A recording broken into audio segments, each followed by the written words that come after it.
창세기 우리가 읽었던 15장은 이 성경에서 아주 유명한 장입니다.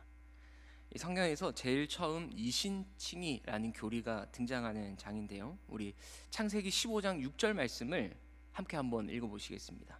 시작. 아브라함이 여호와를 믿으니 여호와께서 이를 그의 의로 여기시고 라고 하죠. 여러분, 이신칭의가 뭡니까? 믿음으로 의롭다 칭함을 받는 것, 이게 이신칭의입니다.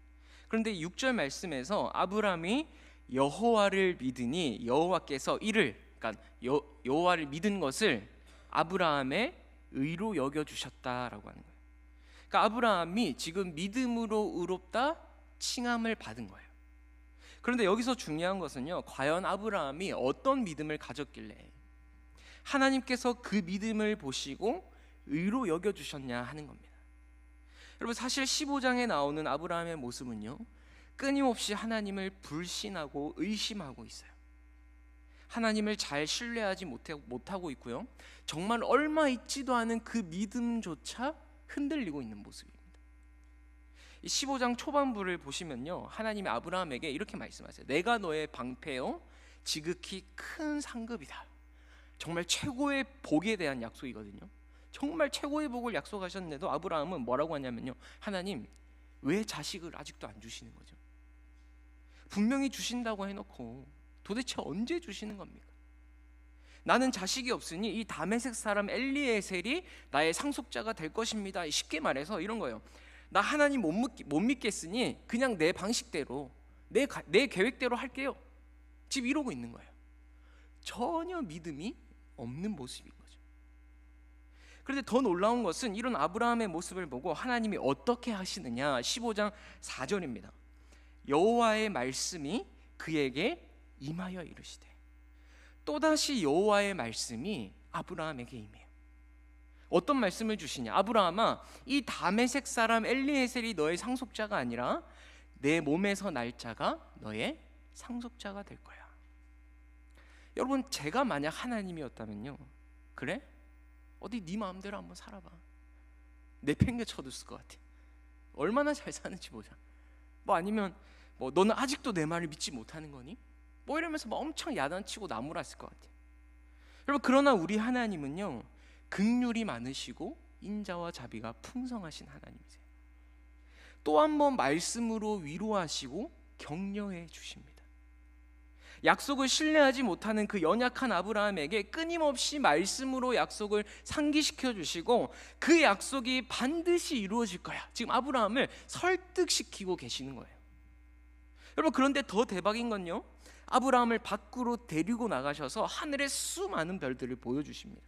우리 창세기 15장 5절 말씀인데 함께 읽어보실까요? 그를 이끌고 밖으로 나가 이르시되 하늘을 우러러 뭇 별을 셀 수 있나 보라. 또 그에게 이르시되 내 자손이 이와 같으리라. 하나님이요, 아브라함을 데리고 나가세요. 그리고 내 아들 아브라함아, 하늘에 있는 저 수많은 별을 셀 수 있겠니? 저 수많은 별처럼 너의 자손도 내가 저렇게 만들어줄게. 여러분, 이 장면이 얼마나 감동적이에요. 한번 상상해 보자고요. 아브라함에게 눈에 보이는 확신을 주기 위해서 하늘의 별을 보게 하시는 거죠. 여러분 보세요. 지금 아브라함은 의심과 분노로 하나님께 거칠게 쏟아부었습니다. 하나님 왜 아직 자식 안 주는 겁니까? 여러분, 그런데 하나님은 그런 아브라함을 오히려 사랑으로 품어주시고 하늘의 별까지 보여주시면서 또 말씀해 주시고 또 응원해 주시고 또 격려해 주고 계세요. 그러자 그때서야 아브라함이 보인 반응이 6절인 겁니다. 6절. 우리 6절 한번 다시 읽어볼게요. 시작. 아브라함이 여호와를 믿으니 여호와께서 이를 그의 의로 여기시고. 여러분, 사실 지금까지 아브라함의 모습을 보면 하나님께 의롭다 여김을 받을 만한 모습이 있었습니까? 전혀 없어요. 계속 의심하고 불신했습니다. 그런데 그런 아브라함을 하나님이 기다려주시고 아브라함의 눈높이에 맞춰서 말씀해 주시고 끊임없이 사랑해 주신 그 결과 아브라함이 지금 믿습니다 라고 고백한 거예요. 아브라함이 인정받을 만한 건 하나도 없습니다. 아브라함이 지금 이 믿음의 고백을 할 수 있었던 건 잘나서 예쁜 구석이 있어서가 아니라 하나님이 끊임없이 사랑해 주신 결과인 거예요. 여러분, 믿음 없는 우리가 믿음의 고백을 할 수 있을 때까지 끝까지 붙들고 인도하시는 분이 우리 하나님이신 줄 믿습니다. 이걸 로마서에서 바울은 이렇게 말해요. 로마서 4장 1절에서 2절 말씀인데요. 그런즉 육신으로 우리 조상인 아브라함이 무엇을 얻었다 하리요? 만일 아브라함이 행위로서 의롭다 하심을 받았으면 자랑할 것이 있으려니와 하나님 앞에서는 없느니라라고 해요. 무슨 말이에요? 아브라함이 행위로서 의롭다 하심을 받은 게 아니라는 겁니다. 아브라함의 행위를 보면 의심과 불신투성이, 한마디로 행위로는 탈락이에요. 탈락. 여러분, 그러니 이 믿음은요, 전적인 하나님의 은혜입니다. 우리의 결단과 노력이 대단해서 하나님 앞에 뭐 믿음으로 받아들여지는 게 아니라, 오히려 우리가 아무것도 할 수 없을 때, 하나님을 바라보지 못하고 세상에 방황하며 늘 걱정 근심 가운데 쌓여 있을 때 먼저 우리를 사랑해 주셨고 먼저 우리를 찾아오셨던, 설득해 주셨던 그 은혜가 바로 하나님이 주신 믿음의 은혜다라는 거예요. 그래서 여러분, 믿음조차도 하나님의 선물입니다.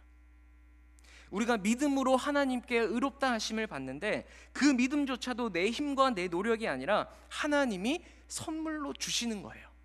믿어지게 하시는 것이죠. 여러분, 우리의 구원을 한번 생각해 보세요. 우리가 하나님을 알기도 전에 먼저 우리를 찾아오셨어요. 먼저 우리를 사랑해 주셨죠. 나는 하나님 앞에서 아무런 자격이 없지만 그런 자격 없는 나를 불쌍히 여겨주셔서 마치 자격 있는 자로 여겨주셨습니다.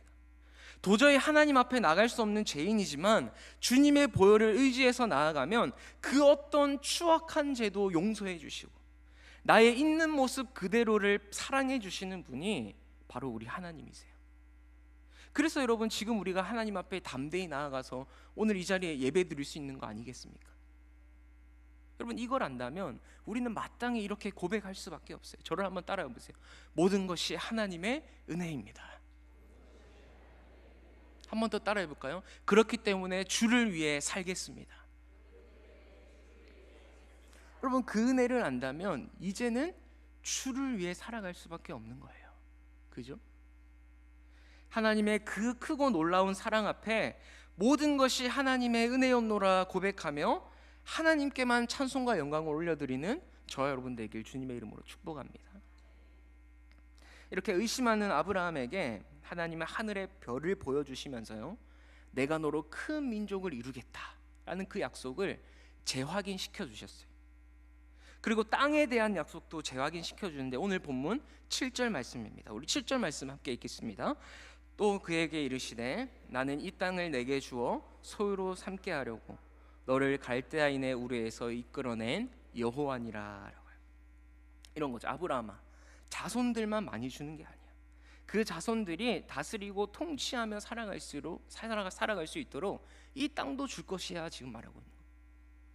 여러분, 아무리 후손들이 번성해도 편히 발붙이고 안식할 땅이 없으면 그건 복이라고 할 수 없죠.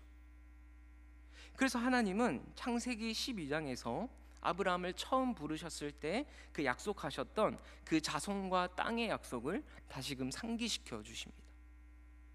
그런데 여기서 우리가 눈여겨봐야 할 것은요, 하나님이 아브라함에게 약속을 주실 때요, 거의 대부분 창세기 아브라함의 스토리를 보면 거의 대부분 자손과 땅이 하나의 세트처럼 나와요. 아브라함이 자신의 후사가 없어서 늘 걱정하고 의심할 때 하나님이 자손에 대한 약속을 주세요. 그런데 항상 같이 세트처럼 나오는 약속이 뭐냐? 바로 땅에 대한 약속입니다. 이 왜 자손에 대한 약속과 땅에 대한 약속이 같이 세트처럼 나오는 걸까요? 우리 창세기 1장 28절 말씀인데요, 함께 같이 읽겠습니다. 시작. 하나님이 그들에게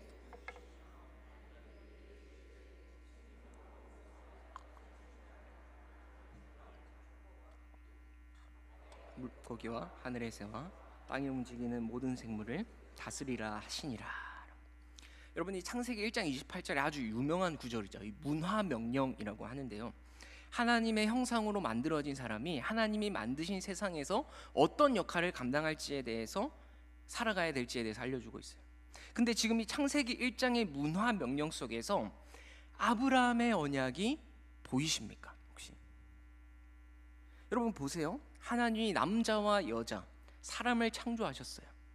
그리고 그 사람들에게 복을 주시면서 말씀하시기를 생육하고 번성해서 땅에 충만하래요. 그리고 땅을 정복해서 모든 생물을 다스리래요. 자, 생육하고 번성해서 땅에 충만해지는 게 뭐예요? 자손이 많아지는 거잖아요. 그래서 지금 아담과 하와에게 너희들 생육하고 번성해서 땅에 충만해라, 이 뭐예요? 자손이 많아지는 거예요. 여러분, 이게 아브라함 언약에서는 뭐로 이어집니까? 내가 너로 큰 민족을 이루겠다. 자손에 대한 약속과 연결됩니다. 또 그 자손들이 땅을 정복해서 모든 생물을 다스리는 것은 아브라함 언약에서는 땅에 대한 약속과 연결돼요. 여러분, 그러니 이 아브라함의 언약은요, 사실 생뚱맞게 갑자기 튀어나온 언약이 아니라는 거예요. 하나님이 창세기 1장에서 아담과 하와에게 주신 그 창조 언약이 그대로 연결되어져 있는 겁니다. 여러분, 하나님께서 사람을 자기 형상대로 만드신 것은요, 사람을 이 세상의 대리 통치자로 세우셔서 만물을 다스리고 통치하도록 하기 위함이에요. 하나님께서는 사람에게 모든 피조물의 통치권을 대리적으로 위임하셔서 마침내 이 세상 가운데 하나님 나라의 통치가 실현되어지기를 원하셨던 것이죠. 그러면 여러분, 아브라함 언약도 마찬가지예요. 하나님이 아브라함에게 왜 자손과 땅에 대한 약속을 함께 주시는 겁니까? 그냥 잘 먹고 잘 살아라고 주시는 걸까요? 아니죠. 아브라함을 통해서 하나님의 나라를 다시 세워나가고자 하시는 그 하나님의 원대한 꿈과 계획이 있는 겁니다. 그래서 여러분, 구약 이후에 나오는 구약의 모든 언약들은요, 이러한 하나님 나라라는 관점으로 해석해야 이 모든 흐름이 이어져요. 언약의 말씀들이. 여러분, 아브라함의 언약을 포함한 모든 구약의 언약들은 결국 무엇에 초점을 맞춰서 어디를 향해 가고 있습니까? 바로 예수 그리스도의 피로 맺게 되는 새 언약이에요. 그 새 언약 안에서 구약의 모든 예언들이 성취되고 이루어지게 됩니다. 그래서 방금 우리가 살펴봤던 창세기 1장 28절의 이 문화명령은요, 신약에 와서 대위임령이라고 불리는 마태복음 28장 20절의 지상명령과 연결돼요. 우리 마태복음 28장 19절 20절 말씀 함께 읽겠습니다. 그러므로 너희는 가서 모든 민족을 제자로 삼아 아버지와 아들과 성령의 이름으로 세례를 베풀고 내가 너희에게 분부한 모든 것을 가르쳐 지키게 하라. 볼지어다 내가 세상 끝날까지 너희와 항상 함께 있으리라. 여러분, 아주 유명한 구절이죠. 잘 아시는 구절일 겁니다. 이 지상명령이라고 하는데, 이 지상명령은요, 죄로 인해 하나님의 형상이 깨어졌던 우리가 예수 그리스도의 십자가와 부활을 통해서 그 형상이 회복되어졌어요. 그러니 그 회복되어진 우리를 통해서 모든 민족이 하나님의 통치와 다스림 안에 거하도록 이 땅에 하나님의 나라를 세워나가라 라는 명령인 겁니다. 표정들 보니까 잘 이해가 안 되시는 것 같은데, 여러분 잘 들어보세요. 하나님의 형상으로 지어진 우리가 생육하고 번성하여 땅에 충만하고 땅을 정복해야 되잖아요. 그죠? 창세기 1장 28절에. 그런데 죄로 인해 그 형상이 깨어졌어요. 그러니까 이 문화 명령을 잘 감당할 수 있습니까? 없습니까? 없어요. 여러분, 그래서 구약의 역사가, 이스라엘의 역사가 실패의 역사잖아요. 계속해서 끊임없이 불순종하는 역사입니다. 감당할 수가 없어요. 죄로 인해 깨어졌기 때문에. 그런데 드디어 구약에서 예언되었던 누가 오셨습니까? 예수님이 오셔서 뭘 하셨어요? 십자가에서 죽으시고 부활하심으로 말미암아 우리의 깨어졌던 하나님의 형상을 회복시키셨어요. 무슨 말이에요? 이제 우리는 그 회복된 형상으로 아담과 하와가 실패했던 그 창세기 1장의 문화 명령이 우리에게 주어진 겁니다. 그 문화 명령을 이뤄 나가야 하는 거예요. 즉 모든 민족이 하나님의 통치와 다스림 안에 거하도록 이 땅에 하나님의 나라를 세워가는 그 사명을 감당해야 되고, 이제는 감당할 수 있게 되었다라는 겁니다. 여러분, 이게 마태복음의 지상명령이에요. 그러니 아담과 하와에게 주어졌던 그 문화명령이 지금 우리에게는, 예수 그리스도의 피로 구원받은 우리에게는 지상명령으로 이어지는 거예요. 그리고 그 사이에 구약의 언약들, 오늘 우리가 본 아브라함의 언약이 있는 겁니다. 그래서 아브라함 언약의 성취를 보세요, 여러분. 정말 아브라함의 후손들이요, 큰 민족을 이루어서 이스라엘이 됩니다. 그리고 그 하나님이 약속하신 가나안 땅으로 가서 그 땅을 차지하게 돼요. 그러니 하나님이 이스라엘을 통해서 하나님의 통치와 다스림이 다른 민족에게까지 전해져서 그 땅에도 역시 하나님의 나라가 임하는, 그 하나님의 놀라운 구원 계획을 지금 가지고 있으시다라는 거예요, 아브라함에게. 여러분, 사랑하는 우리 성도님들, 하나님은요, 택함받은, 구원받은 우리를 통해 많은 민족을 제자로 삼고 땅끝까지 이르러 복음이 전파되기를 원하십니다. 우리가 서 있는 모든 영역에서, 우리가 걸어가는 모든 발걸음마다 하나님의 통치와 다스림으로 충만해져서 나를 통해 이 땅에 하나님의 나라가 세워지는, 여러분, 그런 놀라운 은총이 있기를 주님의 이름으로 축복합니다. 그런 의미에서 여러분, 우리 한 사람 한 사람이 하나님 나라의 국가대표입니다. 국가대표. 여러분, 수많은 운동선수들이 꿈이 뭡니까? 태극마크를 탁 달고 올림픽에 나가는 거잖아요. 이 국가대표가 되는 순간 더 이상 내 명예만 달린 게 아닙니다. 국가의 명예와 국가의 위성이 함께 내 등 위에 짊어지는 거예요. 꼬리표처럼 따라다니는 거예요. 여러분, 그래서 태극마크를 달고 막 비신사적인 행동을 하면요, 그 나라가 욕먹어요. 그죠? 태극마크를 딱 단 순간부터는 국민의 성원에 등에 업고 국가를 위해 달려야 됩니다. 여러분, 우리는 하나님 나라의 마크가 새겨져 있어요. 하나님의 응원을 힘입고 주의 나라를 위해서 달려나가야 하는 것이죠. 여러분, 우리 한 사람 한 사람의 가슴에 그 영광스러운 복된 마크, 십자가의 마크가 새겨져 있음을 기억하시고, 내가 하나님 나라의 국가대표다, 여러분들을 통해서 주변이 살아나고 많은 영혼들이 회복되어지는 은혜가 있기를 소망합니다. 이 하나님이요, 이렇게 아브라함에게 자손에 대한 약속뿐만 아니라 땅에 대한 약속까지 재확인시켜줬어요. 그런데 아브라함이 이렇게 대답합니다. 우리 8절 함께 읽어보겠습니다. 그가 이르되 주 여호와여, 내가 이 땅을 소유로 받을 것을 무엇으로 알리이까? 그러니까 내가 너에게 땅을 주겠다, 땅까지 다시 한 번 더 확신시켜줬는데 뭐라고 하는 거예요? 그에 대한 보증이 뭐냐는 거예요. 지금 내가 무엇으로 어떻게 알 수 있냐는 거죠. 여러분, 우리 사람은요, 참 연약해서 늘 확신을 얻고 싶어하는 것 같아요. 그래서 우리가 잘 아는 기드온, 여러분, 계속해서 하나님께 표징을 요구하죠. 표징을. 내 눈에 보이는 확신이 필요한 거예요. 그런데 여러분, 그거 아세요? 하나님은 우리에게 수없이 확신을 주시는데 내가 그걸 캐치를 못해요. 하나님이 확신을 안 주시는 게 아니라요, 하나님이 주시는 확신을 내가 믿지 못하는 데 문제가 있습니다. 왜? 그 확신은 눈에 안 보이니까. 여러분, 우리가 말씀에 대한 확신을 가지고 믿음으로 걸어가야지만 이루어지는 역사가 있어요. 근데 자꾸만 우리는 내가 먼저 보여야 가겠습니다. 내가 먼저 내 손에 잡혀야, 그래야 가겠다는 거예요. 여러분, 그런데 죄송하지만 그러면요, 결코 믿음의 역사를 경험할 수가 없어요. 한 번뿐인 인생, 말씀에 대한 확신을 가지고 믿음으로 걸어갈 때 하나님이 내 삶 속에 어떻게 일하시는지, 그 하나님의 역사를 경험하면서 살아야 되는데 그걸 알지 못하면서 살아가는 거예요. 예수님을 믿는다고 하면서도, 말씀을 따른다고 하면서도.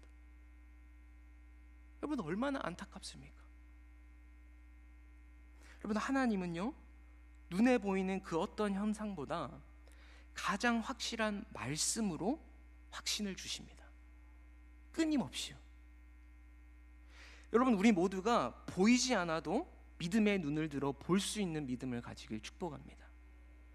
눈에 보이는 그 어떤 표징보다도 가장 확실하고 가장 안전한 그 하나님의 말씀을 믿고 따르시기를 주님의 이름으로 축복합니다. 여러분, 이렇게 확신을 요구하는 아브라함의 요청이에요. 하나님 어떻게 얘기하실까요? 됐어 임마, 뭐 이러실까요? 여러분, 우리 9절 10절 말씀 함께 보겠습니다. 같이 읽어볼게요. 시작. 여호와께서 그에게 이르시되 나를 위하여 3년 된 암소와 3년 된 암년소와 3년 된 수장과 산비둘기와 집비둘기 새끼를 가져올지니라. 10절입니다. 아브라함이 그 모든 것을 가져다가 그 중간을 쪼개고 그 쪼갠 것을 마주 대하여 놓고 그 새는 쪼개지 아니하였으며. 지금 어떤 반응인 것 같아요? 하나님이 받아주세요, 그죠? 그래가지고 그래 좋다, 우리 확실히 맹세하자, 언약을 맺자, 맹세의 제물을 준비해라 라고 하십니다. 그래서 아브라함이 3년 된 암소와 암염소 순양을 한 마리씩 준비해요. 그리고 산비둘기와 집비둘기도 준비하고 그 짐승들을 잡아서 이렇게 반으로 쪼갭니다. 여러분, 왜 갑자기 하나님이 제물을 들고 와서 반으로 쪼개라 라고 하시느냐? 여러분, 이게 고대 사회에서요, 두 당사자 간의 확실한 계약을 체결할 때 행하던 맹세의 방식이에요.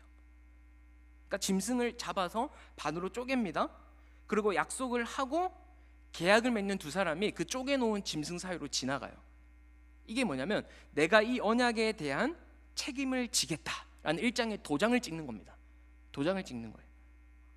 이 언약을 지키지 않을 경우에 이 제물처럼 쪼개지게 된다라는 상징적인 의미가 있는 겁니다. 그러니까 만약 우리가 계약할 때도 그 쓰잖아요. 뭐 이행 사항들, 의무 사항들을 쓰잖아요. 이걸 이행하지 않을 경우에 쪼개진 짐승처럼 나도 벌을 받겠다, 뭐 이런 겁니다. 이 짐승과 같이 저주를 받겠다, 이런 의미예요. 여러분, 그런데 이 장면에서 놀라운 사실은 누가 쪼갠 재물 사이로 지나갑니까? 우리 15장 문맥을 때까지 생각해 보자면 하나님을 온전히 신뢰하지 못했던 아브라함이 지나가야 맞아요, 그죠? 다음부터 너 믿지 않으면 쪼개질 거야 라고 경고의 메시지를 받아야 하는 건 여러분 아브라함 아닙니까 지금? 그런데 놀라운 일이 일어나요. 우리 17절 말씀입니다. 17절 말씀을 함께 읽겠습니다. 시작. 해가 져서 어두울 때에 연기 나는 화로가 보이며 타는 횃불이 쪼갠 고기 사이로 지나더라. 여러분, 여기서 타는 횃불은요, 신현 현상이에요. 즉 하나님의 임재를 뜻하는 현상입니다. 그래서 구약에서 뭐 불, 구름, 지진 뭐 이런 것들은 하나님의 임재를 뜻하는 현상이에요. 그래서 출애굽기에도 불기둥, 구름기둥이 나오잖아요. 그러니까 쪼갠 고기 사이로 타는 횃불이 지나갔다라는 것은요, 누가 지나갔다는 거예요? 하나님이 지나가셨다는 거예요. 여러분 생각해 보세요. 하나님이 아브라함에게 맹세하실 필요가 있습니까? 하나님이 지나가실 이유가 있으세요? 뭐가 있어요, 이유가? 그런데 하나님께서는 아브라함이 증표를 보여주세요라는 요청에 그걸 허락하시고 심지어 하나님이 그 쪼갠 고기 사이를 지나가시는 거예요. 아브라함이 지나가야 맞는데 하나님이 지나가시는 겁니다.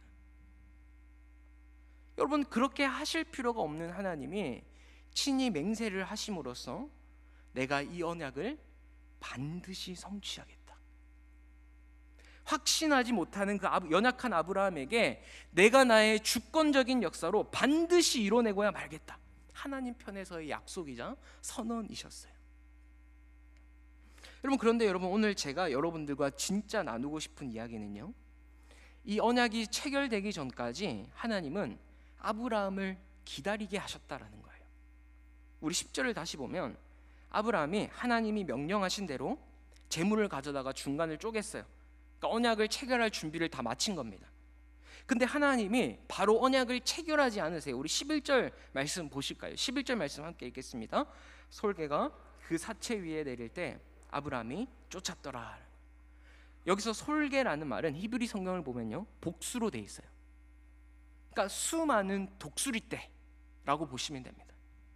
온갖 독수리떼가 쪼개놓은 그 짐승이에요. 그러니까 지금 다 언약 채비를 마쳤어요. 짐승을 죽였어요. 쪼개놨습니다. 기다리고 있어요, 아브라함이. 근데 그 독수리떼가 쪼개놓은 짐승 위에 끊임없이 내리려고 하는 거예요. 그래서 아브라함이 하루 종일 이것을 쫓아냈다, 이런 뜻입니다. 여러분, 좀 이상하지 않으세요? 하나님이 확실히 언약을 체결하자, 그래 좋다, 재물을 다 준비해 라고 하셨으면서 왜 바로 언약을 체결하지 않았냐라는 거예요. 여러분, 독수리는요, 기가 막히게 이 피냄새, 고기 냄새를 맡고 수십 킬로 먼 곳에서도 막 그걸 채가려고 날아온다고요. 여러분, 그러니 여러분 한번 상상해 보세요. 아브라함이요, 짐승의 재물을 쪼개놓고 하나님, 이제 빨리 언약을 체결하시죠 하고 기다리고 있어요. 근데 하나님 어때요? 가만히 계시는 거예요. 보고 계시는 거예요. 그러니 온갖 독수리 떼들이 이 고기를 낚아채려고 계속 막 공중을 빙빙 돌고 그 사체 위에 내리려고 막 시도한 겁니다. 그래서 아브라함이 온종일 이걸 쫓아내느라 정신이 없었어요. 얼마나 고생했겠어요. 한두 시간이 아니에요. 밤늦을 때까지 계속 쫓아냈습니다. 12절 보세요. 해질 때에 아브라함에게 깊은 잠이 임하고. 지친 거예요. 여러분, 왜 해질 때까지 하나님이 이렇게 뜸을 들이실까? 여러분, 하나님은 반드시 아브라함의 후손들을 하늘의 별처럼 많게 하시고 또 이 가나안 땅을 주실 거예요. 그런데 그 약속이 이루어지기 전까지는 이런 끊임없는 방해와 기다림의 시간이 있을 것이라는 것을 지금 아브라함에게 알려주고 싶으신 겁니다. 하나님의 약속은 반드시 이루어지겠지만 그 과정은 절대로 만만치 않을 거야. 여러분, 그래서 그 이후에 하나님이 아브라함에게 계속 뭐라고 말씀하세요? 내 자손들이 이방에서 객이되어 400년 동안 괴롭힘 당할 것이다. 내가 반드시 그 나라를 징벌하고 모든 재물을 이끌고 나오게 할 거지만 그만한 기다림과 괴로움의 시간이 있다라는 거예요. 내 자손들이 4대 만에 이 땅으로 돌아올 것이다. 반드시 땅에 대한 약속이 이루어질 거지만 4대 만에 돌아오겠다는 거예요. 여러분, 이 약속이 이루어지는 동안에 끊임없는 방해와 기다림의 시간이 있을 것임을 구체적으로 알려주고 계세요. 여러분, 하나님은요 반드시 우리의 삶에 하나님의 뜻을 이루십니다. 계획하신 것 그대로, 말씀하신 것 그대로 반드시 성취하세요. 그런데 무엇을 통과하게 하시죠? 우리의 삶에 고난과 기다림을 통과하시더라라는 거예요. 얼마든지 한 번에 주실 수 있는 하나님께서 왜 이렇게 기다리게 하시고 왜 온종일 쫓아내야 하는 그 독수리 떼 같은 삶의 문제를 우리에게 경험하게 하시느냐 하는 거예요. 여러분, 예레미야가 3장 33절에 이런 말씀이 있습니다. 주께서 인생으로 고생하게 하시며 근심하게 하심은 뭐라고요? 본심이 아니시로다. 우리 하나님은 절대로 일부러 고생시키는 하나님이 아니라는 거예요. 여러분, 그러면 우리가 그 고난과 기다림의 시간을 통과해야만 얻을 수 있는 그 무언가가 있다라는 겁니다. 그렇기 때문에 기다리게 하시는 거예요. 여러분, 우리나라 사람들 얼마나 빨리빨리를 좋아합니까? 이 외국에 나가면요 일 처리하는 거 보면 속 터져요. 막 우리나라에서는 하루면 이틀이면 될 거를 일주일 걸리고 한 달 걸리고, 모든 빠른 게 대한민국입니다. 그래서 외국인들도 한국 사람들 보면 뭐라고 해요? 빨리빨리. 뭐 동남아 가면 다 그런데요. 빨리빨리. 여러분, 그런데 성경은 그렇지 않아요. 빨리빨리보다는 오히려 기다림과 인내의 미학을 우리에게 요구합니다. 우리는 기도하면 금방 응답되기를 바라고요. 기도했더니 하루 만에 좀 내 극진건심이 사라지면 좋겠지만, 여러분, 적어도 하나님의 섭리에 있어서만큼은 빨리빨리가 좋은 게 아니에요. 성경을 보면요, 하나님이 누군가를 사용하시고자 할 때 정말 이 사람을 통해서 내 뜻을 이루어야 되겠다 펼치고자 그 하나님이 계획하실 때는요 거의 대부분 기다리게 하시고 고난의 과정을 통과하게 하세요. 물론 고난과 기다림을 좋아하는 사람은 아무도 없을 겁니다. 저 역시 싫어요. 저 역시 피하고 싶습니다. 여러분, 제가 예전에 고등학생 때는요 성경의 막 위대한 인물들, 뭐 다윗, 바울 이런 인물들을 보니까요 하나님께 너무 귀하게 쓰임 받은 거예요. 근데 보니까 다 그 삶에 고난이 있는 거야. 아, 고난을 통해 정말 하나님께 존귀 쓰임 받는구나. 그래서 제가 한동안 뭐라고 기도했는지 아세요? 하나님, 제게 고난을 주세요. 미쳤어. 그 지금 이 모양 이 꼴로. 여러분, 기도 잘 하셔야 됩니다. 함부로 하면 안 돼요. 농담이고요. 그만큼 저도 다윗과 바울처럼 하나님께 쓰임 받고 싶었던 거예요. 순수한 마음에, 그 고등학생 시절에. 여러분, 그런데 지금은요 솔직히 이런 마음이에요. 하나님, 고난만큼은 안 됩니다. 적당히 지나가게 해주세요. 좀 피할 수 있게 해주시면 안 될까요? 여러분, 이게 솔직한 제 심정. 왜? 때가 많이 묻어가지고.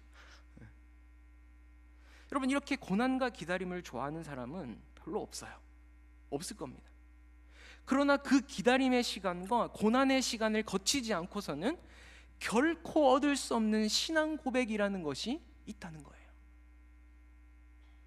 여러분, 그래서 제가 이 말씀을 준비하면서 이렇게 기도했어요. 하나님, 할 수만 있다면 고난과 기다림이 없으면 좋겠지만, 그것을 거쳐야만 얻을 수 있는 믿음의 복이 있다면 꼭 필요한 만큼만 체험하게 하시고, 하나님을 나의 하나님으로 만날 수 있도록 은혜를 주십시오. 나에게 고난이 찾아온다면 불평불만하는 것이 아니라 그 고난을 통해 하나님이 쓰시기에 합당한 그릇으로 빚어지기를 원합니다.